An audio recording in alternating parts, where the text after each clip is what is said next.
It is 3:00 a.m., the hour of the wolf, when the world seems to hold its breath. In the profound silence of a darkened room, the air takes on a particular, heavy density. The only audible rhythm is the steady, almost intrusive, rise and fall of one's own chest. Outside, the streetlights cast long, skeletal shadows that stretch across the floor, shifting imperceptibly as the night wind stirs the trees. Within this vacuum, the mind deprived of the distractions of daylight begins its familiar, obsessive pilgrimage toward the unknown. There is a paradox here, one that escapes us in the rush of our daily lives. We believe we are passive victims of our anxieties, but we are, in fact, the architects of our own incarceration. We lie in the stillness, staring at the ceiling, and we begin to calculate. We tally the diminishing balance of a bank account.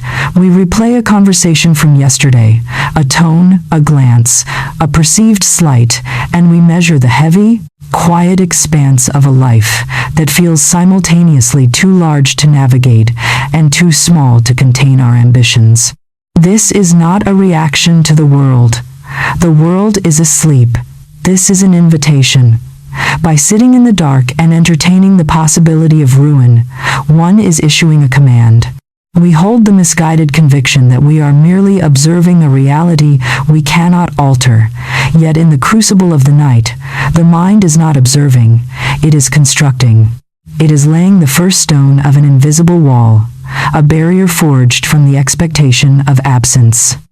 Every heartbeat, every shallow breath, every flicker of dread is a mortar drip, sealing us further away from the very grace we seek. We are not being hunted by our circumstances. We are being summoned by our own habits of thought to witness the very disasters we have spent the night designing. To understand the mechanics of this internal barrier, one must first dismantle the ego's most persistent lie, that fear is a response to stimulus. We have been conditioned to believe that fear is the shadow cast by a looming object, a medical report, a termination notice, a fractured relationship. We treat it as an inevitable, secondary byproduct of existence. However, when viewed through the lens of the spiritual architecture taught by masters like Florence Scovel Shinn, this causal relationship is revealed to be entirely inverted. Why, then, does the mind insist on this deception? The answer lies in the survival mechanism of the biological self. The brain is an engine designed for pattern recognition. It seeks the path of least resistance, and because the history of humanity has been one of scarcity and danger, the mind has become expert at identifying the absence of things. It fears the not enough, because in the physical realm, consumption depletes resources. But how does this turn into a command? The process is recursive. When we focus on the what if, we are not merely contemplating a possibility, we are engaging in a state of high arousal belief. The mind does not distinguish between a vividly imagined disaster and an experienced one. By fixating on the possibility of lack, we provide the subconscious with a specific, undeniable directive. Find evidence of this. The subconscious is an obedient servant. It possesses no judgment of its own. When we fear, we provide it with a map of the landscape we dread. It then acts as a radar, filtering out the opportunities, the sudden graces, and the subtle shifts in our environment that suggest abundance, because those signals do not match the frequency of our fear.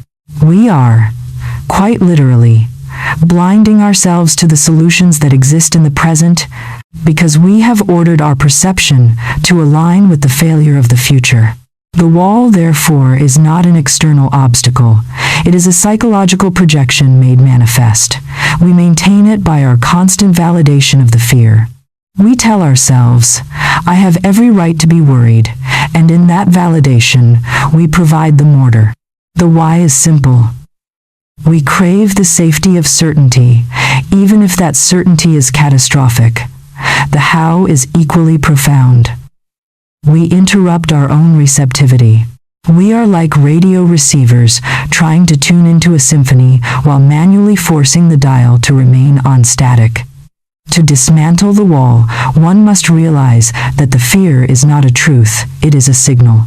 And we have the absolute, sovereign authority to change the channel. Consider the tale of Elias, a man who possessed a small, fertile plot of land that bordered a vast, arid wilderness. Elias was a skilled builder, a master of stone, yet he spent his days obsessively erecting a wall that circled his house. He began this project in his youth, driven by the persistent, gnawing fear that the wind from the wilderness would one day blow away his security. Every time a cloud appeared on the horizon, Elias would carry another heavy block to the wall, convinced he was protecting his home from the coming storm. He felt the weight of the stone in his arms, he saw the dust on his calloused hands, and he told himself that the labor was a sign of his wisdom and diligence. He worked with such fervor that he eventually blocked out the sunlight, casting his own home into a permanent, damp gloom. He rarely looked beyond the stone, fearing what might come if he left his post. Years passed, and the desert winds never arrived. But neither did the rain. Elias's garden, once vibrant, began to wither in the shadow of his creation. His well, deprived of the warmth of the sun and the natural flow of the breeze, grew stagnant. One day, a traveler, a woman of simple bearing and quiet eyes, walked up to the wall. She looked at the immense gray structure and asked, "Elias, why do you toil so?" "To keep the wilderness at bay," he replied, wiping sweat from his brow. "To protect the life I have built." The woman touched a stone, her hand steady and warm. "The wall is indeed strong, Elias, but have you noticed that the wind you fear is the same wind that carries the seeds of the mountain? You have built a cage for your own security, and in doing so, you have barricaded the very doors through which your prosperity would enter." Elias looked at his creation, the massive, cold pile of stone, and realized for the first time that the fear had not been the wind, it had been the labor. The wall was not keeping the world out, it was holding his own spirit in. That evening, he did not add a stone. He sat, and for the first time in 40 years, he listened to the silence. He realized the wilderness was not a place of destruction, but a vast expanse of potential, and his wall was merely a monument to a doubt that no longer had a reason to exist. To begin the work of dismantling the wall, one must first recognize the bricks.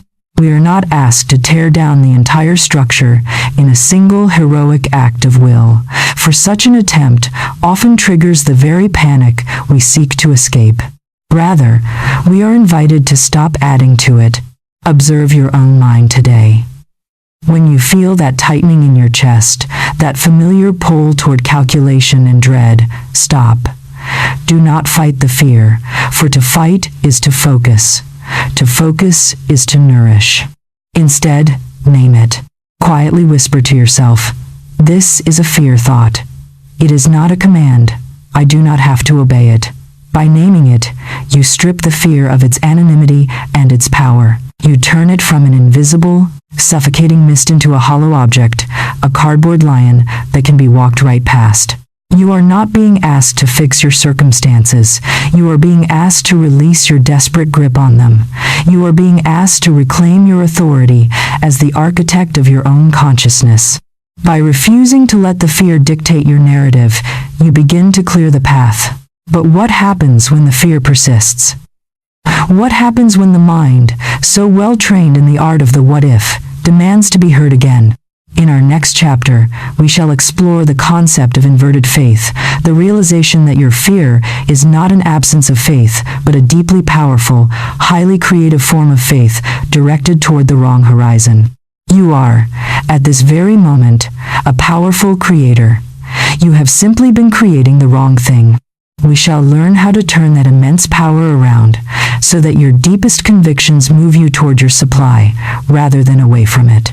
The journey has only just begun. The wall is already beginning to lose its hold. The world does not possess a singular, objective face. It is a grand, cosmic mirror. Beneath the hum of civilization, there exists a silent, immutable law. The universe responds not to the desperate prayers of the lips, but to the quiet, unshakable convictions of the heart. Consider the observer standing at the edge of a vast, still lake at dawn. If they approach the water with the expectation of seeing only their own exhaustion, the lines of worry etched into their brow, the hollow fatigue behind the eyes, the reflection will offer nothing more than a confirmation of that weariness. The lake, in its profound neutrality, becomes the physical manifestation of the observer's internal state. Yet, there is a subtle, terrifying paradox in this relationship. We often believe we are waiting for the world to change before we can release our anxiety. We look at the landscape of our lives, the stalled career, the frayed connections, the mounting accounts, and we conclude that our fear is merely a logical reaction to these external facts. We assume that if the world were to brighten, our internal state would follow. But the mirror does not wait for the sun to rise to reflect the dark. It reflects exactly what is placed before it. When one stands before the mirror of reality clutching a map of lack, the mirror dutifully reflects a landscape of barrenness. We see the world hardening around us, our opportunities narrowing into thin, jagged channels, and we blame the world for its coldness. We do not see that we are the ones holding the stencil. We have become experts in the art of the unwanted, training our senses to scan the horizon for the very disasters we fear, and in doing so, we essentially command the universe to populate our immediate reality with the shadows of our own making. It is a haunting, silent geometry. The more we focus on the void, the more the void expands to meet us. To comprehend the nature of inverted faith, one must first discard the common, diluted definition of faith as a passive, religious hope. In the architecture of the spirit, faith is not a sentiment. It is a primal, creative energy, a force as neutral and potent as electricity. It is the conviction that a thing is true, even when the physical senses provide no evidence of its existence. It is the bridge between the unseen and the manifested. Why, then, do we use this potent energy to create the very things we despise? This is the core of the inversion. We have been conditioned to believe that faith is a rare, mystical commodity, but in truth, we are practicing faith every second of every day. When an individual worries with absolute intensity, when they lose sleep calculating the exact mechanics of a potential failure, they are not practicing doubt. They are practicing faith. They are exerting the full weight of their creative conviction upon the existence of a negative outcome. They are believing in the disaster with such visceral, sensory-rich intensity that they are essentially inviting it to manifest. How does this inversion lock us in place? It operates through the principle of emotional sovereignty. When the mind fixates on a negative outcome, it triggers the entire biological and spiritual apparatus to prepare for that reality. The body tightens, the breath hitches, and the psyche closes off its peripheral vision to focus exclusively on the threat. This is the ultimate inverted faith, the firm, unwavering conviction that one is unsupported. If one were to ask why this happens, the answer lies in the comfort of the known. The ego prefers a familiar catastrophe to an uncertain triumph. It would rather be right about its suffering than wrong about its security. The subconscious is entirely obedient to our deepest convictions. If you harbor a deep, silent belief that you are destined for lack, the universe, acting as the ultimate mirror, will rearrange itself to confirm your suspicion. It is a tragic irony. You are a master creator who has inadvertently spent a lifetime drafting blueprints for a prison, all while believing you were merely sketching the walls of a fortress. Consider the story of two navigators, Julian and Silas, who were tasked with crossing the treacherous Sea of Mists, a vast, gray expanse where the horizon vanishes and the stars remain hidden. The Sea of Mists was known for its fickle currents. It was said that the water moved not by the pull of the moon, but by the intent of the captain. Julian was a man of heavy calculation. Before leaving the harbor, he spent weeks studying maps of shipwrecks.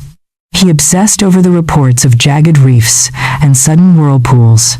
As he navigated the mist, Every sound of the hull against the water filled him with dread. He steered his vessel with a frantic, reactive energy, constantly correcting his course based on the threats he imagined were lurking just beneath the surface. He was so convinced that the sea was a place of danger that he steered his ship directly into the path of the very reefs he had spent his life studying. He used his skill, his faith in the danger to ensure his own demise. His conviction was the wind that blew him into the rocks. Silas, conversely, approached the mist with a quiet, steady assumption. He did not deny the existence of the reefs, nor did he pretend the mist was clear. He acknowledged the difficulty, but his internal compass was set toward the far shore, a land of warmth and abundance that he had never seen, but knew, with a calm, unwavering certainty, awaited him. When his ship brushed against a hidden current, he did not panic. He did not assume the sea was trying to break him. He simply adjusted his tiller with a steady hand, trusting that the water would yield to his conviction. He moved through the mist with the grace of one who is already home.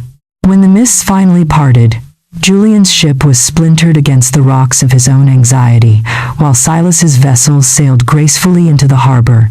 The sea had not favored one man over the other. It had simply obeyed the navigation of their faith. Julian's faith was inverted, pointed toward the shipwreck. Silas's faith was upright, pointed toward the shore. Both men arrived at their destination, but only one arrived at the place they had set out to find. The path toward reclaiming your creative power begins with the realization that your conviction is a tool, not a tragedy. You are currently a navigator in the sea of mists, and it is time to recalibrate your compass. The integration of this truth requires a shift in perspective that is as subtle as it is profound.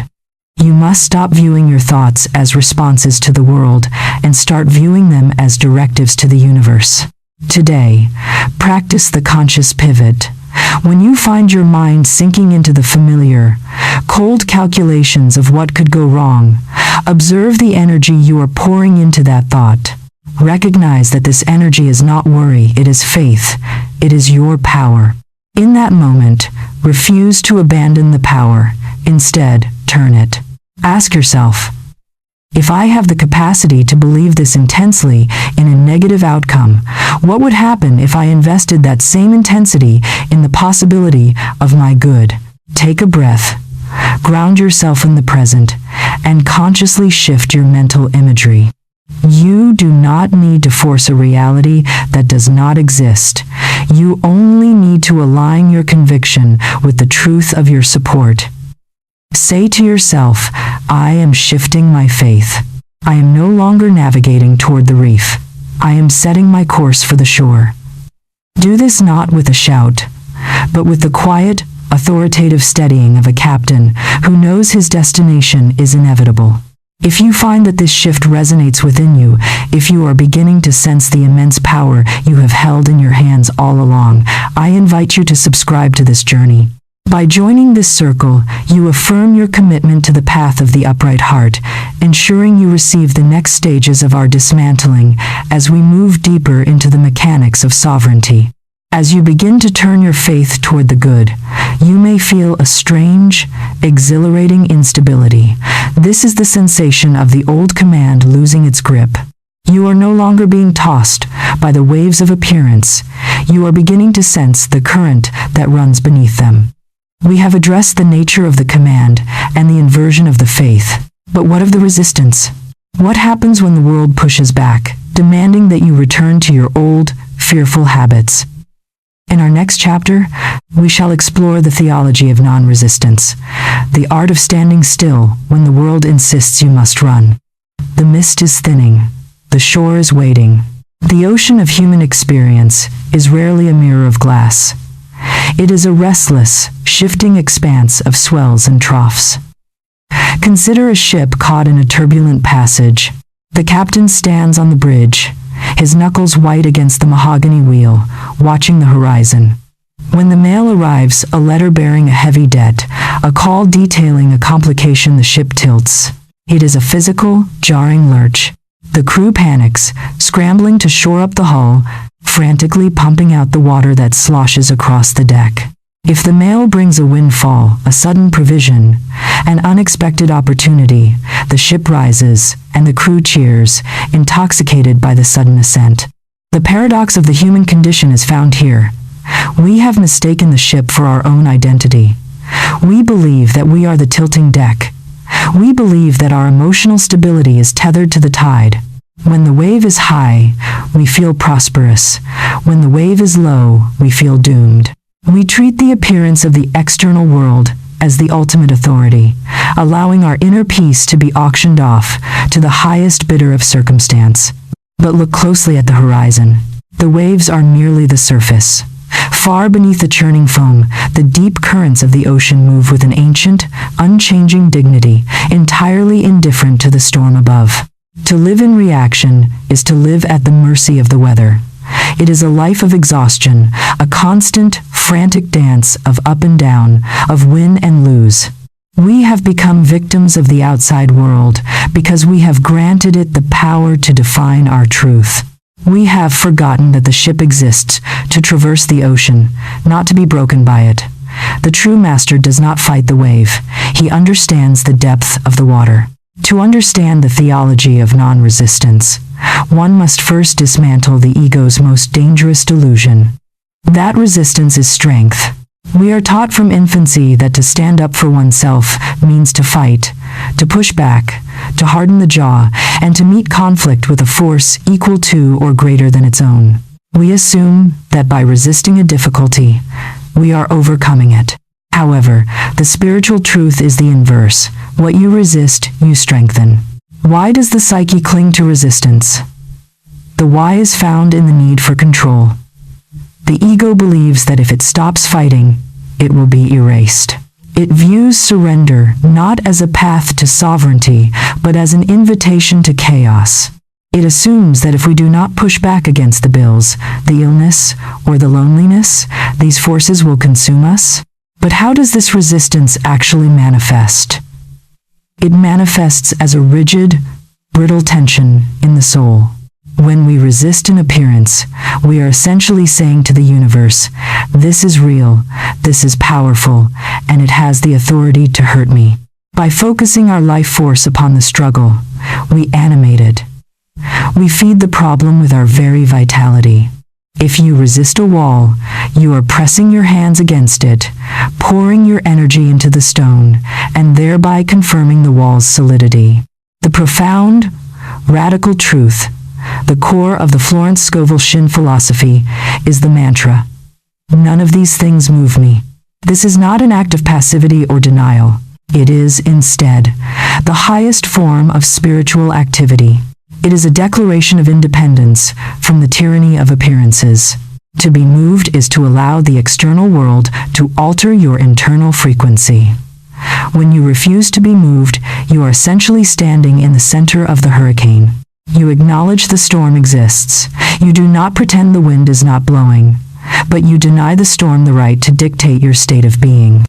You detach your identity from the outcome. The moment you stop fighting the appearance loses its fuel. The wall does not vanish because you attacked it. It dissolves because you stopped holding it up with your fear. You cease to be the victim of the waves and begin to realize you are the ocean itself. In a valley prone to the most violent gales, there grew two trees that had become emblems of the land, a massive, ancient oak and a slender, unassuming grove of bamboo. The oak was a monument to resistance. Its trunk was thick, gnarled, and stubborn. For centuries, it had stood its ground, bracing against the seasonal hurricanes. It prided itself on its hardness, its defiance of the elements. It would shake its branches, straining against the fury of the sky, screaming through its leaves that it would not yield. It measured its virtue by the intensity of its struggle. The bamboo, by contrast, seemed to have no ego at all. It swayed with every draft. When the great gales arrived, the bamboo did not fight. It bowed. It bent until its tips kissed the very earth, allowing the wind to pass over it, through it, and around it. It moved with the gale, surrendering its rigidity to the necessity of the moment. One night, a storm of unprecedented power struck the valley. The wind roared like a beast, tearing at the fabric of the earth. The oak, true to its nature, set its roots and tightened its fibers. It would not move. It would not bend. It met the wind with such absolute, unyielding resistance that the pressure reached a breaking point. With a sound that echoed across the mountains, the great oak fractured, its heartwood split asunder by the very force it sought to defy. When the sun rose the next morning, the oak lay in ruin, a testament to the fatal flaw of resistance. Yet, there, in the center of the clearing, the bamboo stood. It was bruised, perhaps, and bent, but it was alive. It had survived because it had practiced the art of non-resistance. It had allowed the wind to do its work without attempting to own the struggle. It possessed the secret of the universe. That which cannot bend must eventually break. The bamboo did not lose its identity by bowing. It remained bamboo. It simply chose a path that allowed its life force to remain intact while the storm exhausted itself against the empty air. The oak thought it was protecting its honor. The bamboo knew it was protecting its life. To embody the principle of non-resistance, one must master the art of the intentional pause. Today, when you are confronted with a situation that threatens your peace, a challenging email, a financial setback, a moment of sharp isolation, do not immediately reach for the tools of your anxiety. Do not calculate, do not fret, and do not harden your heart. Instead, practice the pause of sovereignty. When the situation presents itself, stop. Take a slow, deep breath, and mentally recite the ancient affirmation, "None of these things move me." This is not a lie you tell yourself. It is a boundary you set for the world. You are acknowledging the presence of the circumstance. You see the bill, you feel the loneliness, but you are stating, with absolute, quiet authority, that your internal state is not for sale. You are casting the burden of the how onto the divine. You are saying, "I see you, but you are not my master." This act of non-resistance requires immense courage, for the ego will scream for action, for worry, for the right to be upset. Ignore the scream, hold the stillness. When you stand still in the face of an appearance of lack, you are signaling to the universe that you are already supplied. You are no longer resisting the flow. You are allowing the current to carry you toward your good. As the intensity of your reaction fades, you will begin to notice something mysterious. The problem begins to change. The bill might be settled by an unexpected avenue. The relationship might pivot in a direction you never could have planned. The solution arrives not because you wrestled it into existence, but because you opened a space for it to appear. You are becoming a non-resistant soul, a conduit for grace rather than a barrier of iron. The wall is cracking, the bamboo is bowing, and the ship is steadying its course. We have laid the foundation of our sovereignty. But what happens when the fear attempts to disguise itself as responsibility?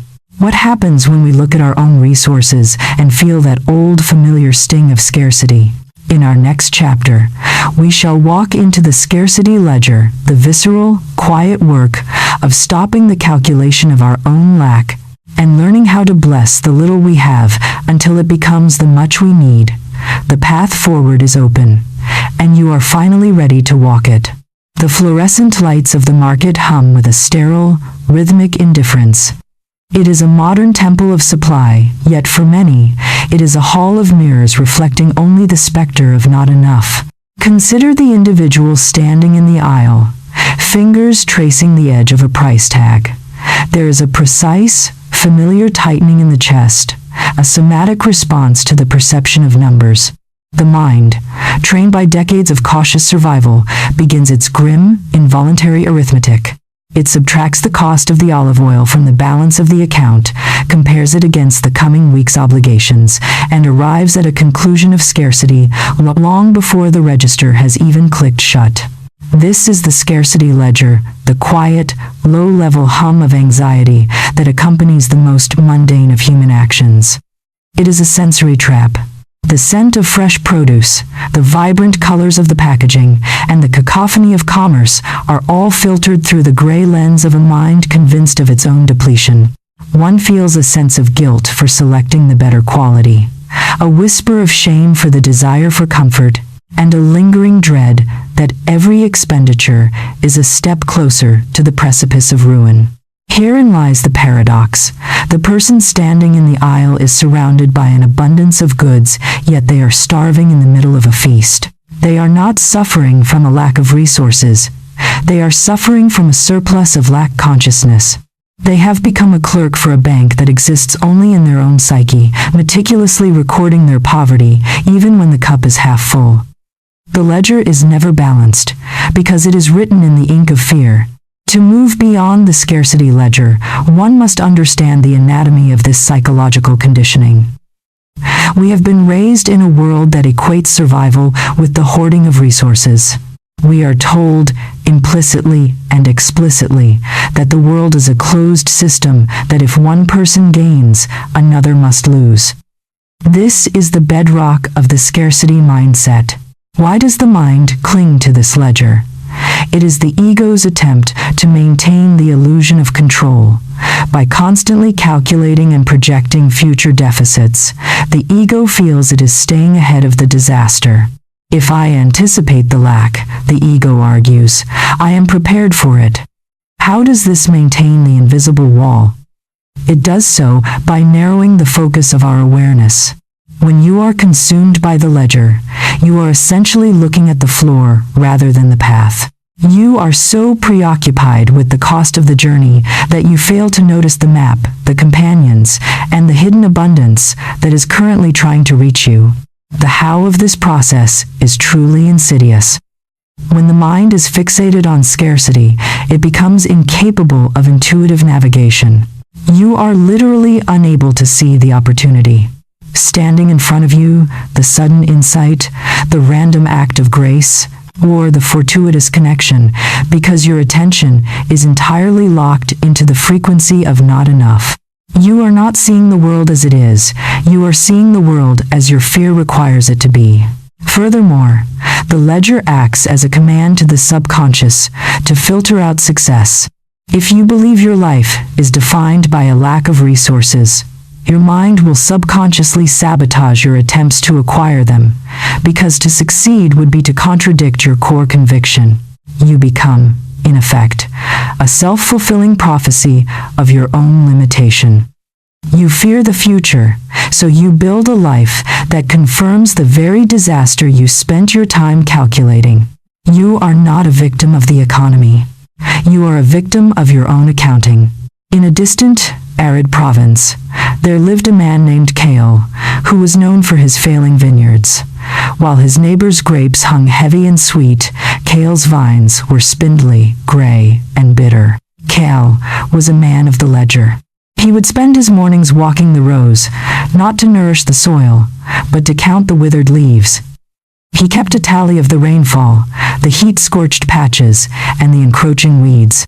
He worked with a frantic, punishing energy, always convinced that he was one day away from total bankruptcy. One summer, a traveler, a woman of profound, quiet joy stopped at his gate. She watched Cale as he stood by a dying vine, his lips moving in a silent, mournful calculation. She approached him and asked, "Cale, why do you spend your days counting the shadows?" Cale gestured to the vineyard. "I count what is lost, so I can understand what remains. I am protecting my future by acknowledging the reality of my poverty." The woman looked at the soil, then at the vine, and finally at Cale. "You are not protecting your future, Cale. You are planting the seeds of your own misery. Your vineyard is not dying because of the sun or the rain. It is dying because you are feeding it the energy of your doubt. Every time you count a withered leaf, you are calling for more to wither. You are the architect of this drought." Cale was defensive, arguing that he was merely being practical, but the woman reached out and touched the main root of the vine. The earth does not care for your arithmetic. It cares for your intention. You have spent your life fearing the harvest, and so the vineyard has obeyed you. It has given you exactly what you have asked for, a record of lack. She offered him a simple challenge. For 1 month, close your ledger. Do not count the losses. Do not measure the heat. Instead, walk through these rows and speak only of what is possible. If a vine looks weak, bless it. If the sun feels intense, thank it for the life it brings. Be a steward of abundance, not a clerk of loss. Cale, desperate and exhausted, agreed. The first week was agony. His mind screamed for the comfort of the ledger, but he held his peace.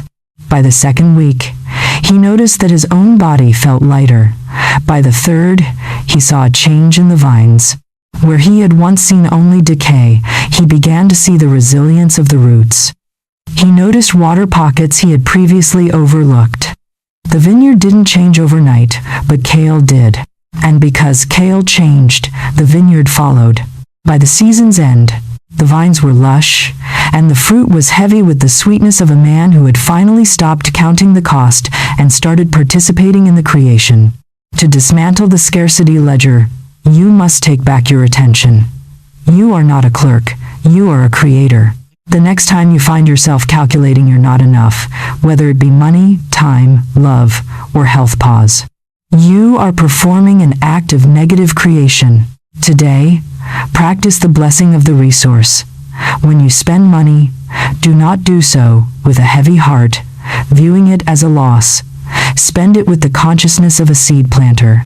Say, "This goes out to bless my life and the lives of others, and it returns to me multiplied." When you have a small amount of something, do not hold it with a white-knuckled grip of fear. Use it with dignity. Even if you only have a few dollars, treat them with respect. Buy the better quality of bread, or the single, beautiful rose for your desk. These acts of abundance in miniature break the command of lack. They tell your subconscious, "I am a person of worth, and I live in a world of increase." By treating your current supply with respect, you align yourself with the law of growth. You are signaling to the universe that you trust the source, and that you are ready for more. You are no longer waiting for a miracle, you are becoming the condition for one. The wall is not just cracking, it is losing its substance. You have begun to see the world not as a ledger of debts, but as a garden of potential. But what happens when the physical body begins to signal its own distress? When the ache, the fatigue, or the symptoms of time appear? We have discussed the external wall of finance. Now, we must turn our attention to the internal fortress of the body. In our next chapter, we shall explore the body's testimony, how to release the mind's grip on the physical form, and allow the divine vitality that sustains the stars to flow, unobstructed, through your own cells. The path is becoming clearer, and the shadow of the ledger is fading behind you. Move forward. The health you seek is already your natural state. The glow of the screen at midnight is the modern hearth of the anxious. In the hushed dark of the bedroom, a solitary light illuminates a face etched with the specific, pale strain of a seeker. Fingers tremble slightly as they type a query, a simple, two-word symptom, into the vast, cold abyss of the digital world. The result is an avalanche, a cascading scroll of possibilities, each more dire than the last, transforming a minor, passing ache into a grand, inevitable catastrophe. This is the modern ritual of the evidence gatherer. It is a quiet, frantic devotion to the philosophy of decline. Consider the paradox. The physical body, in its intricate, self-repairing majesty, is constantly moving toward homeostasis, the steady, rhythmic dance of vitality. It is a biological masterpiece, programmed for survival, resilience, and regeneration. Yet, the mind, operating from a place of chronic, low-level fear, treats the body not as a sanctuary, but as a crumbling ruin. We watch for the cracks in the wall. We interpret every fatigue as a symptom of mortality, and we treat ourselves as if they were traitors plotting a rebellion. We are the architects of our own biological dread, using the intellect to build a case for our own decline. We seek proof of our vulnerability with the same fervor a detective seeks clues in a crime scene, never realizing that by giving our attention to the symptom, we are effectively commanding the body to manifest the illness. To grasp the truth of the body, one must first recognize that the flesh is a dense, responsive reflection of the subconscious. We are taught to view the body as a machine, a cold, mechanical construct governed by chemistry and physics, entirely separate from the reach of thought. This is the great illusion of the materialist age. In the architecture of the spirit, the body is a mirror, a manifestation, a condensed form of the very beliefs we harbor in the deeper, silent chambers of the mind. Why do we believe in our own fragility? The why is rooted in the ego's identification with time. The ego perceives the passage of years as an enemy, a thief that steals youth, strength, and possibility. It measures life against a ticking clock, and in that measurement, it finds its reason for fear. We fear the ache because we fear the end. But how does this fear translate into the physical? It happens through the medium of attention. Your attention is the creative spark of the universe. When you focus on a physical limitation, you are feeding it with the only currency that matters, your life force. You are, in a very literal, physiological sense, directing the energy of your awareness into the specific area of problem. This creates a feedback loop. The mind fears the symptom, the body reacts to the fear with tension and hormonal surges, and the symptom is reinforced by the persistent focus on it. You become a prisoner of your own cells. The deeper, more radical realization is that the body is not a static reality. It is a fluid, responsive expression of your current level of receptivity. When you believe you are dying or failing, you are effectively closing the gate to the natural influx of life that constantly seeks to animate you.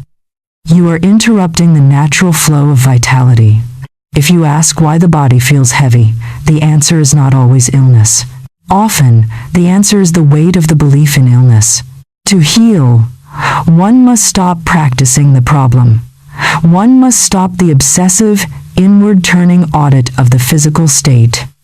The body is not your adversary. It is your student. It learns everything it knows about health from the stories you tell it every single day. There was once a village known for its well of resilience. The elders spoke of a healer who lived in a cabin by the river, a man named Elias, who never used herbs, never touched a pulse, and never asked for a description of pain.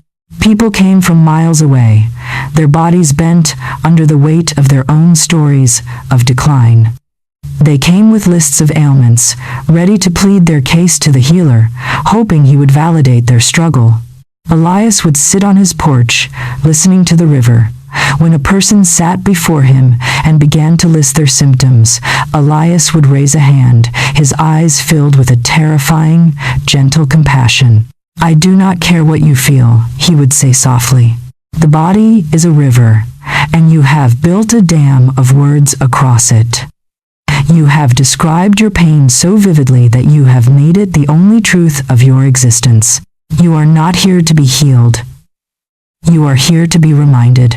One day, a woman came to him, convinced she was wasting away. She had kept a journal of her symptoms for 10 years. She laid it out on his table like a confession. Elias took the journal, and without opening it, he walked to the hearth and placed it into the fire. The woman screamed, feeling as though her very history was being incinerated. "The fire is not destroying you," Elias whispered. "The fire is consuming the map of where you have been, so you can finally be where you are." He sat her down by the river and told her to watch the water. "Do you see the river resisting its own flow? Does it ask permission to move over the stones? Does it grieve for the water that has already passed? The river is always new. Your body is the same. The cells you have today are not the cells you had 7 years ago. You are a constant, miraculous renewal. Your only illness is your insistence on holding on to the memory of a self that is broken. For hours, he did not speak of sickness. He spoke of the light that turned the water into diamonds. He spoke of the resilience of the trees that lost their leaves and grew them anew. He did not ask her to heal. He asked her to be. He asked her to align herself with the life that was currently beating in her heart, a life that knew nothing of her journal, nothing of her history, and nothing of her fear. Within a week, the woman's body began to brighten. The pallor of the patient vanished, replaced by the vitality of a living being. She hadn't been fixed. She had simply stopped identifying with the ruin. She had learned to testify to her life, rather than to her suffering. To embody this truth, you must undertake the most difficult, yet most rewarding, task of all: the redirection of your testimony. Today, you must stop being a witness to your own decline. Every time you feel the temptation to check your symptoms, to discuss your fatigue, or to dwell upon the limitations of your physical form, you must perform the receptivity switch. Stop, close your eyes, acknowledge that the sensation you feel is real, but refuse to give it the authority of truth. Truth is that which is unchanging, and your current state is, by definition, transient. Instead of saying, "I am sick," or "I am tired," or "I am aging," whisper the command of the Master: "The life within me is whole and resilient. I am open to the vitality that is my natural state." Do not say this to convince yourself of a lie. Say it to remind yourself of a fundamental reality that your fear has obscured. Your body is a masterpiece of the infinite. It is waiting for your permission to shine. Stop giving it permission to fail. Treat your body with the reverence of a temple, not the suspicion of a construction site. Feed it with your thoughts, hydrate it with your peace, and move it with the joy of one who knows they are sustained by something far greater than cells and bone. As you begin to shift your focus, you will notice a change in the atmosphere of your life. The heavy blanket of fear will lift, and you will find that you are more capable, more vibrant, and more aware than you ever imagined. You are not a victim of your own biology. You are the conductor of it. But there remains one final, stubborn illusion: the fear that we have left our good in the past, or that the calendar has somehow closed the door on our potential. We look at the years and see a horizon that is drawing near, fearing that it is too late to begin again. In our next chapter, we shall dismantle the too late illusion. We will discover why the spirit is never bound by the calendar and how to reclaim the timeless power of the now, ensuring that your best beginnings are always ahead of you. The path is not only clear, it is eternal. Walk forward. The vitality of your soul is waiting to express itself. The sun sets behind the silhouette of a sprawling, ancient city, casting long, bruised purples across the horizon. In a quiet study, an individual sits before a calendar that feels more like a tombstone than a tool. Each passing day, marked with an X of finality, represents a retreating wave of opportunity. There is a specific, cold ache that settles in the bones at the realization of the calendar's weight. It is the belief that time is a predator, a scavenger that picks clean the possibilities of a life until only the marrow of regret remains.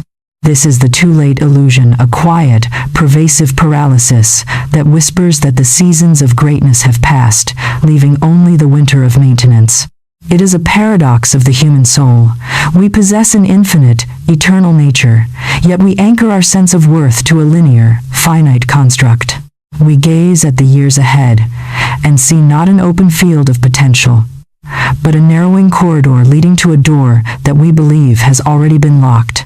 We assume that the spirit is a prisoner of the earth's rotation, that the good is something that was meant to be captured in the morning of life, and that to seek it in the evening is an act of foolishness. We look at our hands and see the markings of experience, interpreting them as the scars of a finished story. We hear the silence of a house that is too quiet, the absence of the bustling ambition of youth, and we mistake this stillness for the end of the narrative. But the truth is far more majestic. the calendar is not a countdown. It is a tapestry that has only just begun to reveal its most complex patterns. The illusion of too late is the heaviest brick in the wall of fear, for it is the one that convinces us that our own history has the power to define our future. To break the spell of the too late illusion, one must first confront the psychological mechanism that binds us to the linear progression of time. We operate under the delusion that we are becoming something rather than realizing that we are being. We view life as a trajectory, a line that starts at a peak and trends toward a decline. This is the logic of the physical world, the logic of the machine, and the logic of the ego. Why do we cling to this limiting narrative?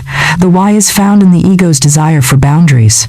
If time is finite, then our responsibilities are limited, and our failures are justified by the inevitability of our age.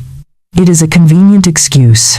By accepting that it is too late, we grant ourselves permission to stop risking, stop dreaming, and stop engaging with the expansion of the soul. We find a dark, comfortless safety in the resignation of the sunset. But how does this illusion manifest as a barrier to our supply? It works by severing our connection to the eternal now. The spirit does not recognize the calendar. The spirit is not bound by the year of one's birth or the accumulation of one's history. When you believe in the limitation of time, you effectively create a psychological ceiling. You are saying, "My growth is capped by the number of years I have spent on this earth." This is the ultimate, inverted command. You are literally telling your own mind to stop the flow of new ideas, new connections, and new opportunities because you have decided that the cycle is complete. The truth, which is often difficult for the calculating mind to accept, is that the spirit operates in a realm of timelessness. Every moment is a point of genesis. The now is the only time there has ever been, and it is the only time there will ever be. When you are fully present, you are outside of the reach of the too late narrative. The power that sustains the stars is not aging. The intelligence that directs the blossom to bloom is not checking a watch. By aligning your mind with this eternal intelligence, you tap into a source of renewal that knows nothing of the calendar. You are not getting older. You are getting more refined, more experienced, and more capable of holding the vastness of the good that has been waiting for you to become ready. In the northern reaches of a great valley, there lived a master gardener named Silas, who had spent his entire life tending to the orchards of the nobility. For 60 years, Silas had planted in the spring and harvested in the autumn, following the rhythm of the seasons with absolute precision. When he reached his 70th year, the villagers told him it was time to rest. They told him that his hands were too stiff, his eyes too dim, and his time for sowing had long passed. They urged him to sit by the fire and count his memories. Silas, however, felt a strange, quiet stirring in his soul, a desire for a new type of fruit, a rare golden apple that the legends said grew only in the soil of the high mountain pass. The villagers laughed. "Silas," they said, "that tree takes a lifetime to bear. It is too late for you to taste the fruit of your labor." Silas did not argue. He did not seek to prove them wrong.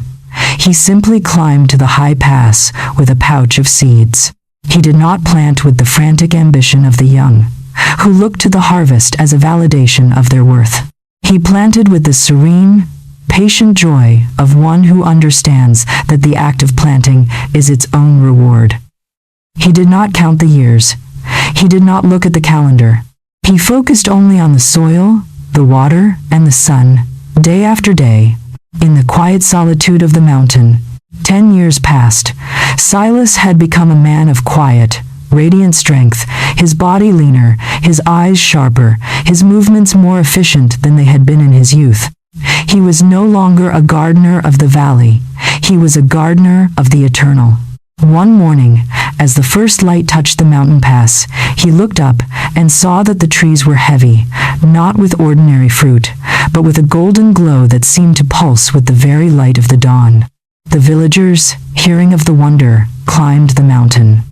They stood in stunned silence before the orchard of a man who was supposed to have finished his work.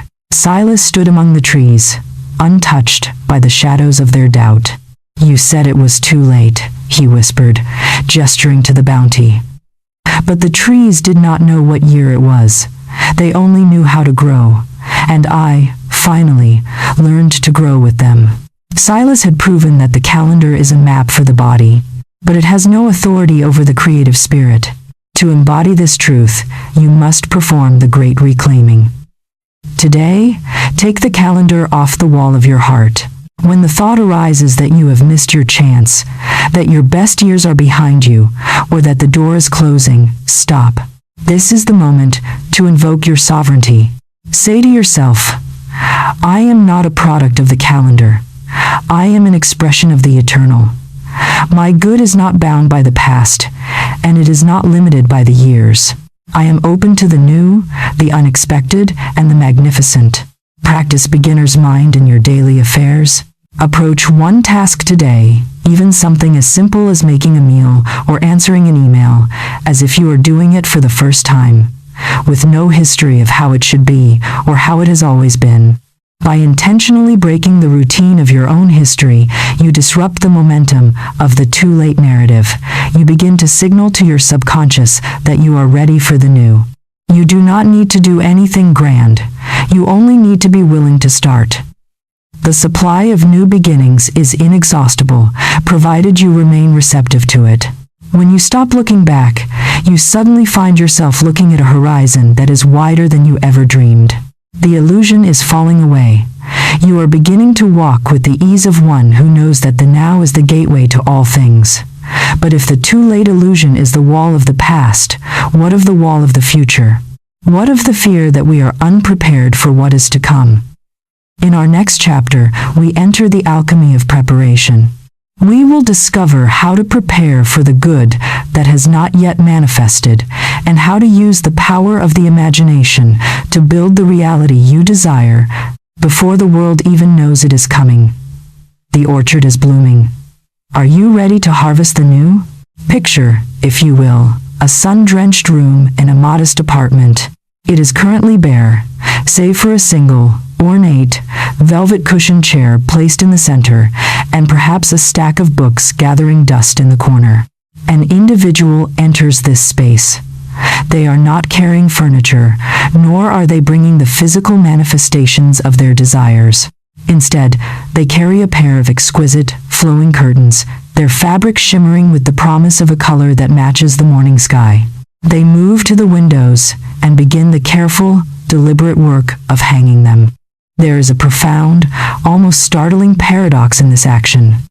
The room is still empty. The bank account remains strained. The dream of a more expansive life has yet to materialize in the physical world, and the surrounding walls have yet to shift.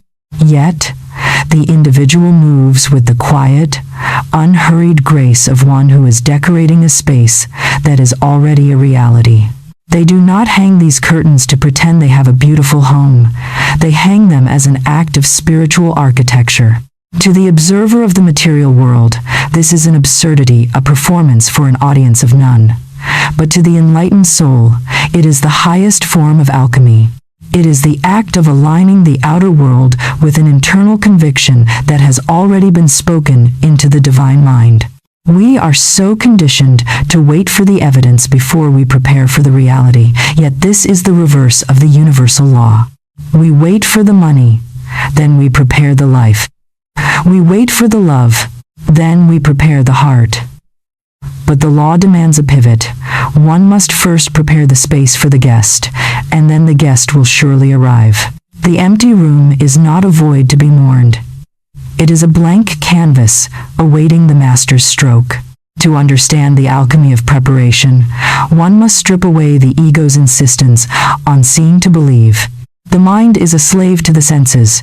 It demands a physical checkmark, a contract signed, a receipt generated, a sign on the horizon before it will grant permission for the heart to rejoice. This is the logic of the novice.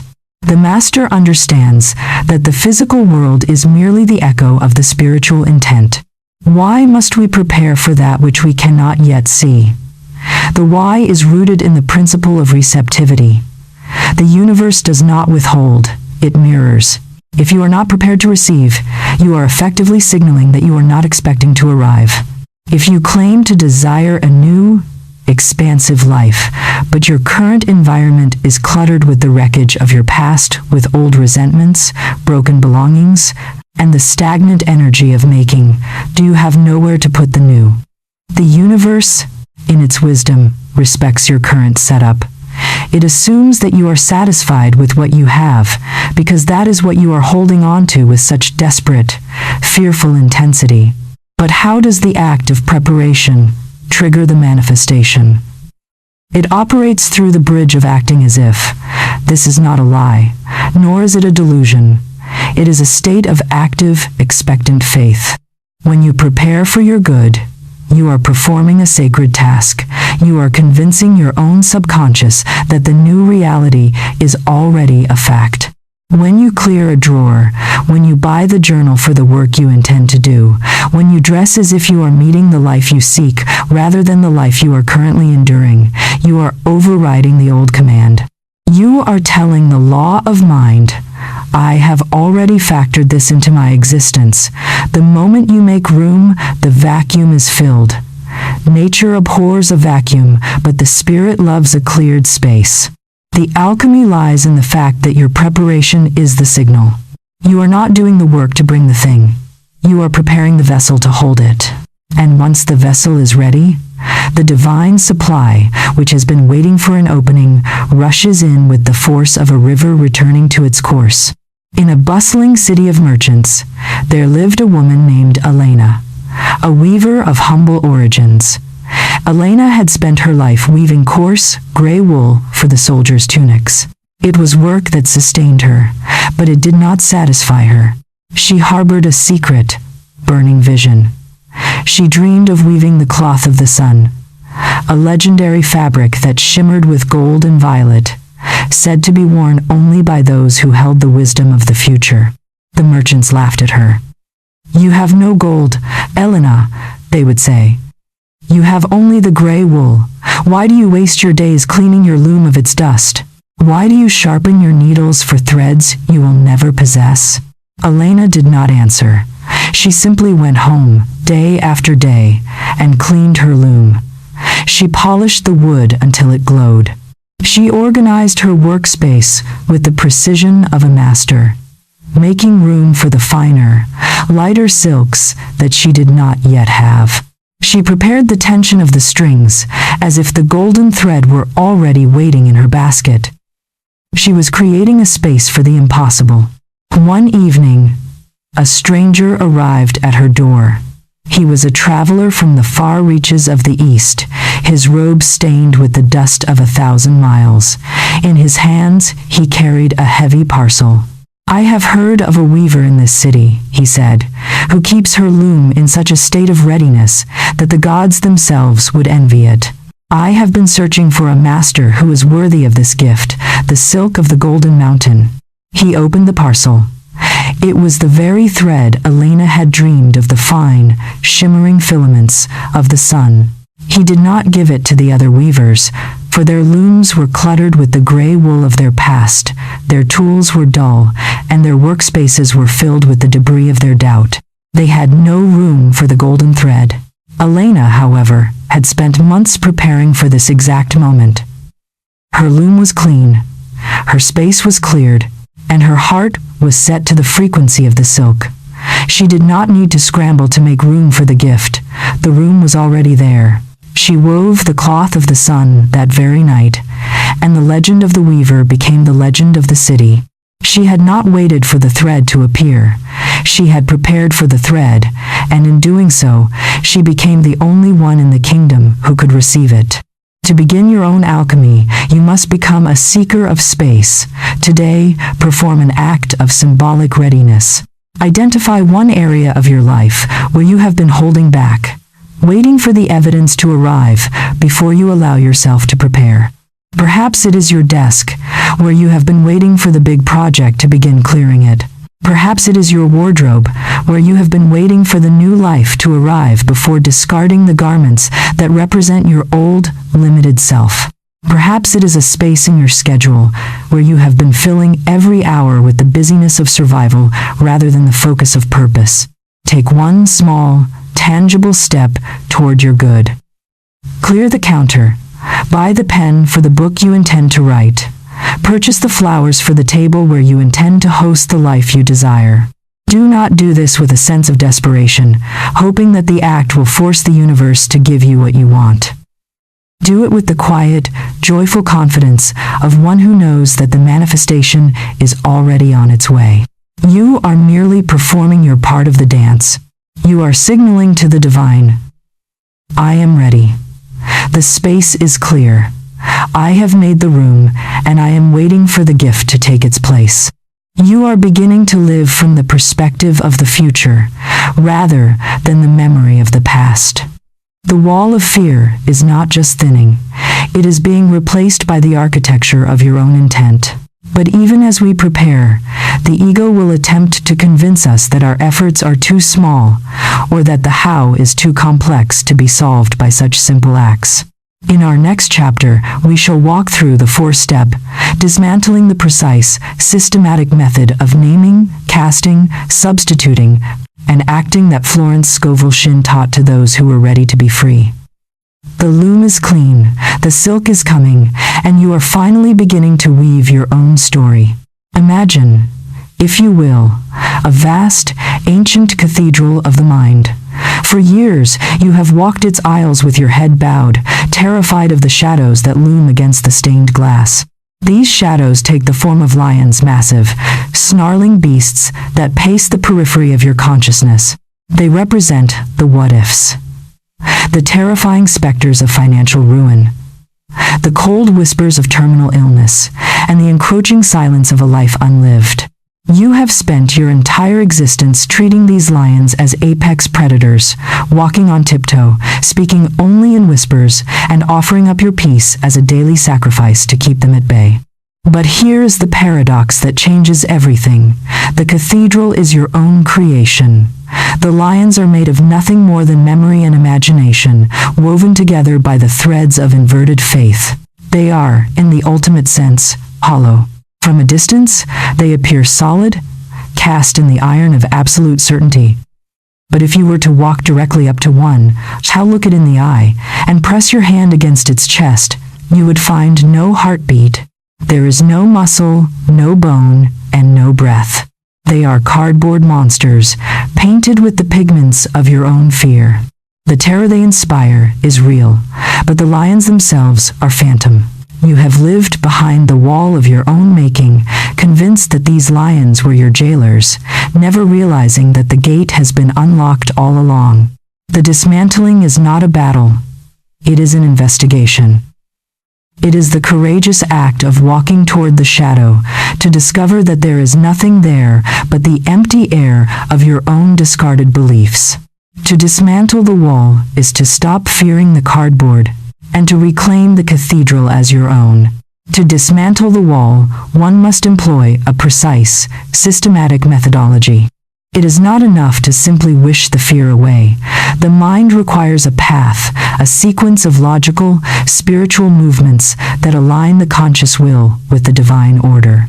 Florence Scovel Shinn distilled this into a four-step rhythm: name, cast, substitute, and act. Why does this specific sequence hold such power? The why lies in the nature of consciousness. The human mind is like a garden. It cannot be left empty. If you pull a weed but fail to plant a seed, the weeds of the past will simply return with increased vigor. The four-step method is a complete cycle of transmutation. How does this process function? 1. Name the fear. We must first acknowledge the presence of the lion. To name it is to bring it into the light of the conscious mind. When a fear is nameless, it is a shapeless terror.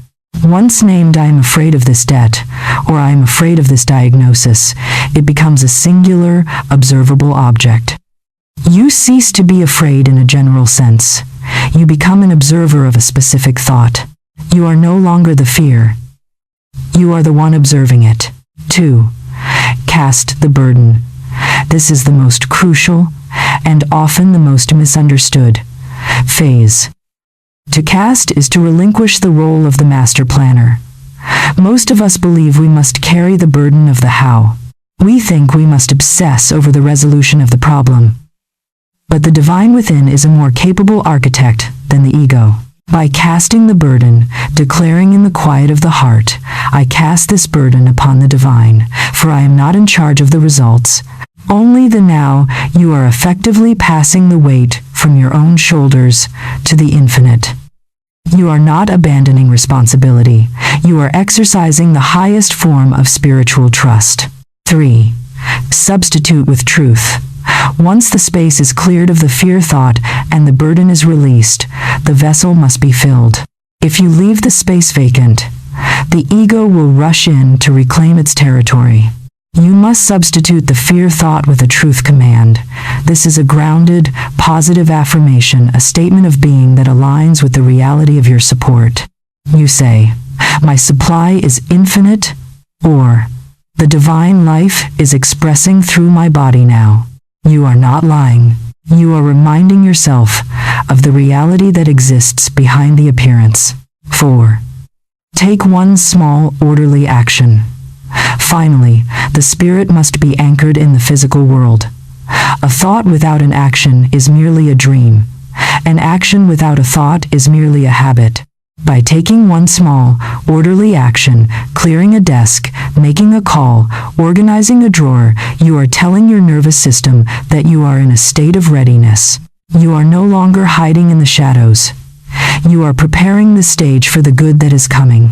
In the village of Oakhaven, there lived a man named Thomas, a master stonemason who had spent his life building defenses against the unpredictable river that ran through the valley.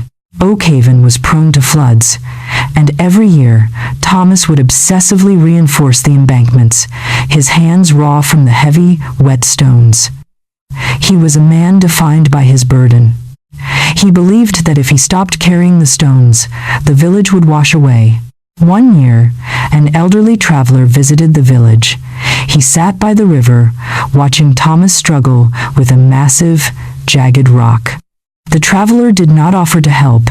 He simply watched until the stone was set. Then he asked, Thomas, why do you build with such bitterness?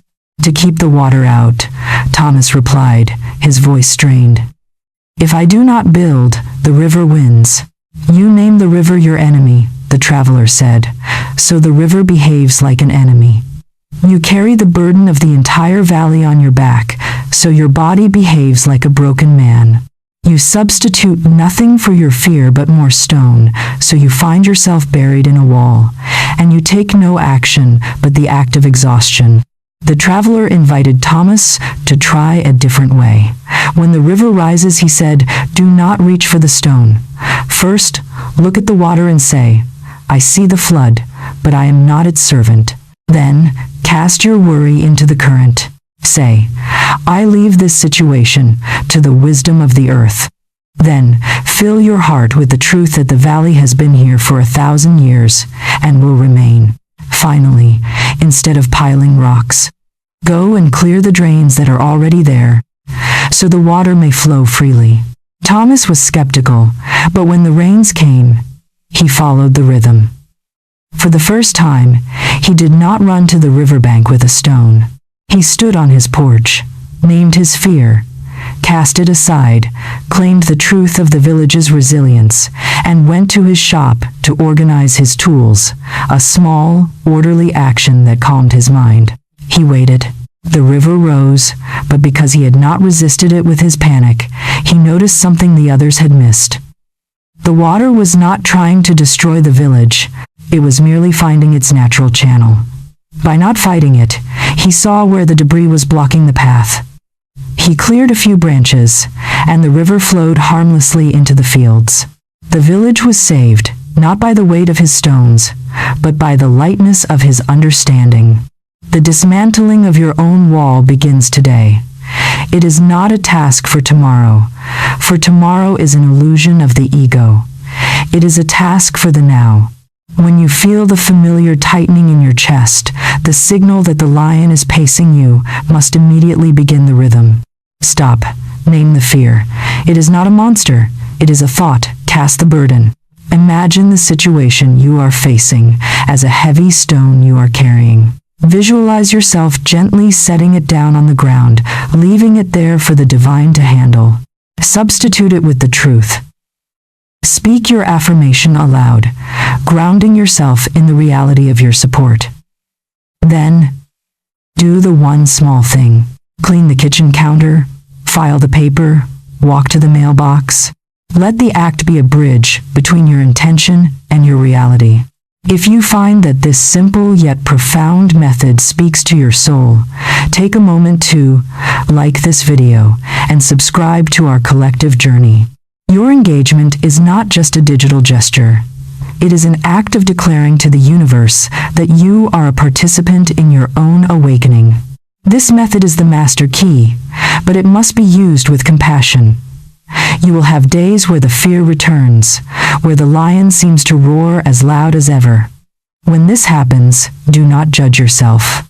You have spent years feeding the lion. You cannot expect it to vanish in a single afternoon.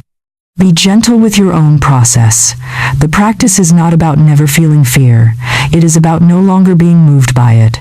We have learned how to name the lions, how to cast the burdens, and how to fill our minds with truth. But what happens when the fear manifests, not as a single event, but as a recurring, low-level hum, a habit that seems woven into the very fabric of our personality? In our next chapter, we shall explore the gentle return, the art of returning to the truth when the habit of fear tries to pull us back into the dark. We will learn how to speak to our own fearful ego as if it were a frightened child, and why self-compassion is the final, essential key to the dismantling of the invisible wall. The cathedral is quiet, the lions are fading, and you are finally beginning to see the true expanse of your own soul. The threshold between sleep and wakefulness is often a battlefield, though the conflict is entirely silent. Before the first sliver of light touches the bedside table, before the day has even asserted its demands, a familiar, cold sensation ripples through the chest. It is a knot, a subtle, persistent tightening that seems to have been waiting in the dark to greet the returning consciousness. It is the legacy of the old rhythm, a phantom reflex of a mind that has spent decades preparing for difficulty before the eyes have even opened to see the day. There is a profound, aching paradox in this experience. One has committed to the path of light, one has dismantled the walls, and one has spoken the words of power, yet the body remembers the old command. This is the morning knot, the momentum of habit. We view it as a failure, a sign that the wall has been rebuilt in the silence of the night, a proof that we are back at the beginning. But here lies the deeper truth. The knot is not a failure. It is merely an echo. It is the residual current of a long-standing pattern, fading as the new frequency of the soul begins to take hold. We mistake the dying embers of the old fire for the return of the storm, forgetting that even the most deeply ingrained shadows must surrender when the sun of presence is invited to rise within. The knot is not a barrier. It is an invitation to be gentle with the architect of one's own life. To understand why the fear returns when we least expect it, one must look at the nature of neurological and spiritual momentum. We are creatures of habit. Our thoughts have worn grooves into the landscape of our consciousness. These grooves, like a riverbed, have been deepened over a lifetime. Even when the water is redirected, the bed remains. Why does the fear feel so persistent, even after we have chosen the truth? The why is found in the protective function of the subconscious.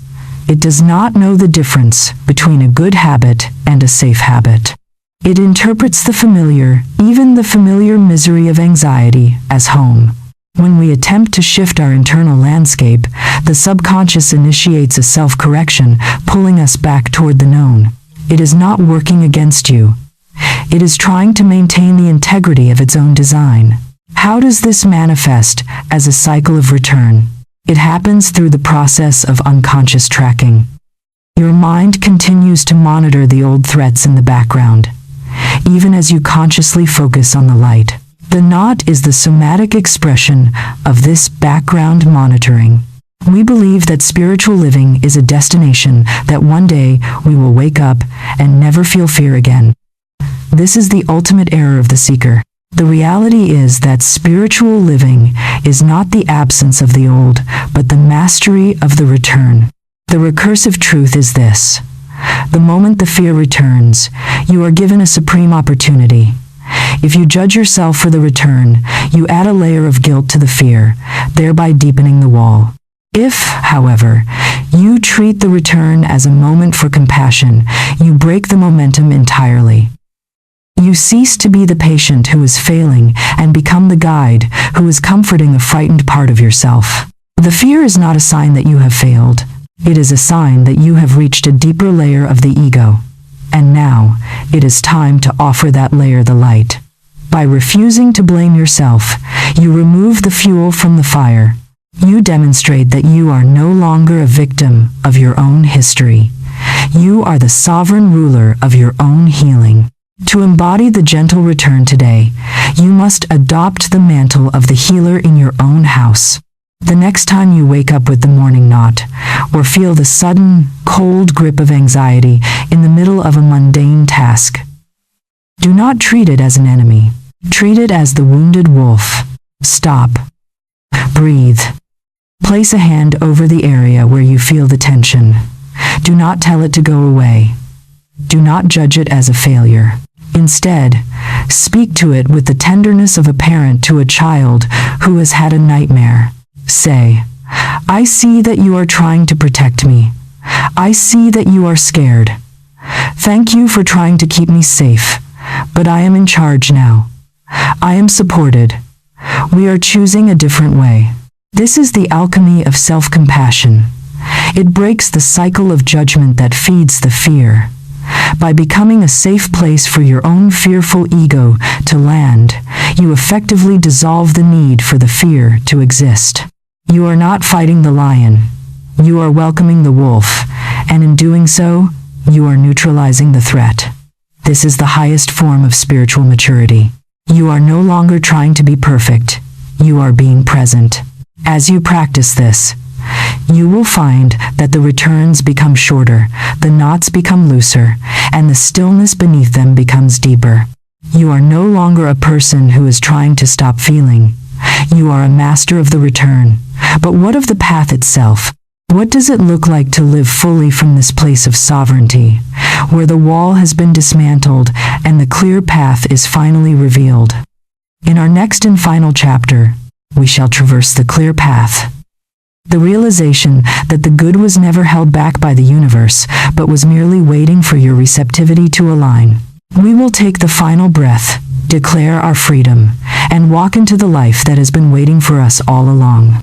The knot is undone, the path is open, and you are, at last, ready to be at home in your own life. To embody the gentle return today, you must adopt the mantle of the healer in your own house. The next time you wake up with the morning knot, or feel the sudden, cold grip of anxiety in the middle of a mundane task, do not treat it as an enemy. Treat it as the wounded wolf. Stop. Breathe. Place a hand over the area where you feel the tension. Do not tell it to go away. Do not judge it as a failure. Instead, speak to it with the tenderness of a parent to a child who has had a nightmare. Say, "I see that you are trying to protect me. I see that you are scared. Thank you for trying to keep me safe, but I am in charge now. I am supported. We are choosing a different way." This is the alchemy of self-compassion. It breaks the cycle of judgment that feeds the fear. By becoming a safe place for your own fearful ego to land, you effectively dissolve the need for the fear to exist. You are not fighting the lion.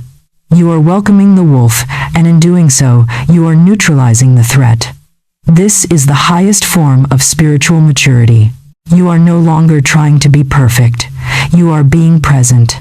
As you practice this, you will find that the returns become shorter, the knots become looser, and the stillness beneath them becomes deeper. You are no longer a person who is trying to stop feeling.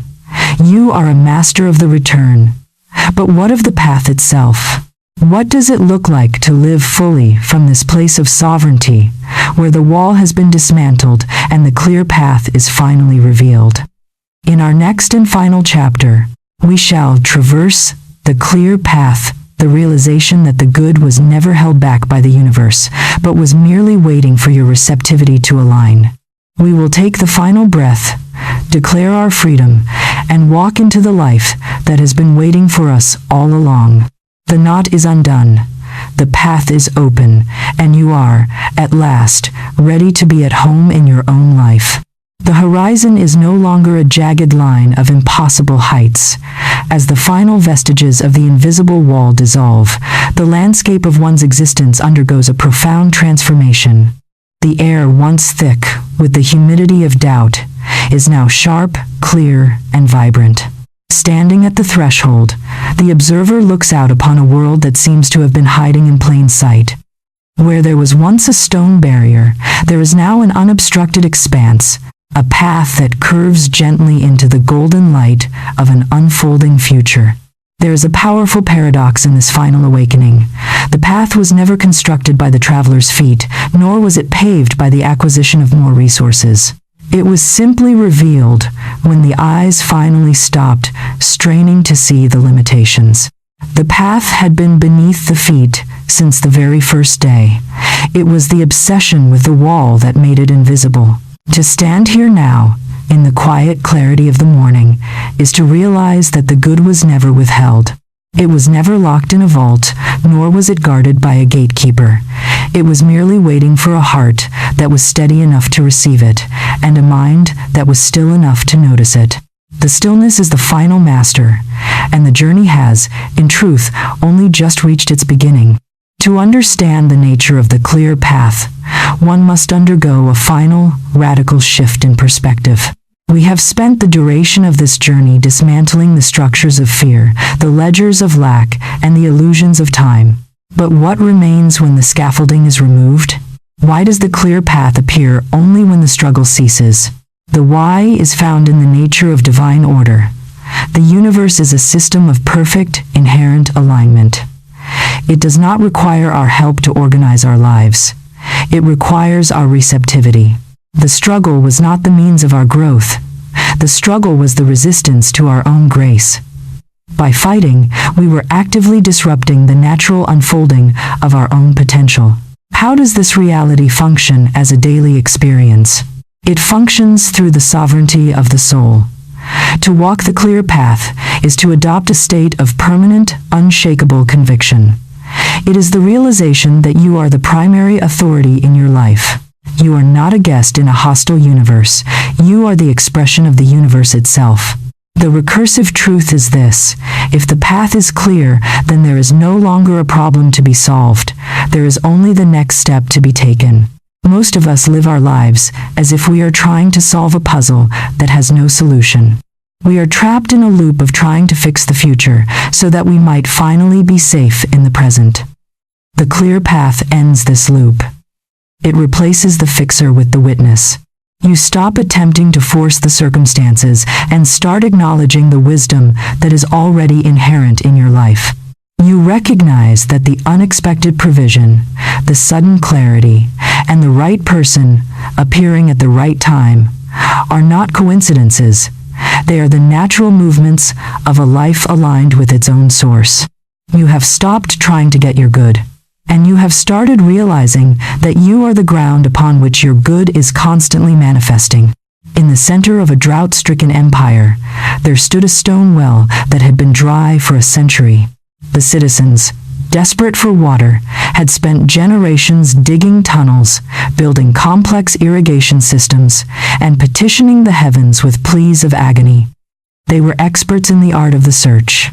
They knew every inch of the parched earth, and they were masters of the art of complaint. There was, however, one quiet woman who lived near the well. She did not dig, she did not build, and she did not complain. She spent her days simply keeping the area around the well clean, sweeping away the dust and the debris that accumulated over the years. The citizens mocked her. "Why do you clean a dry well?" they asked. "Do you enjoy the futility of your labor?" The woman merely smiled and continued her work. "I am not digging for water," she said. "I am preparing the vessel for the spring." One afternoon, during a particularly brutal heat, the woman took her broom and struck a heavy, iron cap that had been rusted shut at the bottom of the well for 100 years. A cap that no one had ever noticed because they were too busy looking at the dry walls to see the source. The cap gave way with a resonant, metallic groan. Instantly, the ground beneath the village trembled. A deep, crystalline roar rose from the depths, and a torrent of pure, cool water erupted from the well, flooding the valley. The citizens stood in awe, drenching themselves in the miracle. They asked the woman how she had summoned the water. "I did not summon it," she replied. "The water was always here. It was held back only by the cap of your own exhaustion and the debris of your own despair. You were so busy looking for a way to create the water that you forgot to remove the obstacle that prevented it from rising." The woman had realized that the well of her own existence was infinite. She hadn't been a miracle worker, she had been a gate opener. The clear path is exactly that. It is not the creation of a new reality. It is the removal of the obstruction that allows your own inherent good to erupt into your life. You are standing now on that very path. The wall is gone. The struggle, if you are willing to let it go, is finished. The work that remains is not the work of doing, but the work of being. It is the act of walking through your life with the quiet, unshakable dignity of one who knows that they are supported by the infinite. Today, do not look for the next problem to solve. Instead, look for the next sign of grace to acknowledge. Practice the declaration of the sovereign soul. In the silence of your heart, say, "I am not moved by appearances. I am the architect of my own consciousness. I walk in the peace of the knowing that my good is already here, and I am finally still enough to receive it." As we conclude this cinematic manuscript, I invite you to make this final, powerful declaration in the comments below. I am ready to see the way clearly. This is your final signal to the universe, a commitment to walk the clear path from this moment forward. There is no rush. There is no need to perform, to compete, or to prove your worth to a world that was always waiting for your radiance. Each time you choose faith over fear, each time you return to the truth when the habit of dread pulls at your sleeve, you are strengthening your walk. You are becoming the living proof that the invisible wall was never a barrier, it was only a misunderstanding. The path is clear, the supply is here, and you are, at last, receptive to your own greatness. Go in peace. You are, and have always been, the master of your own light.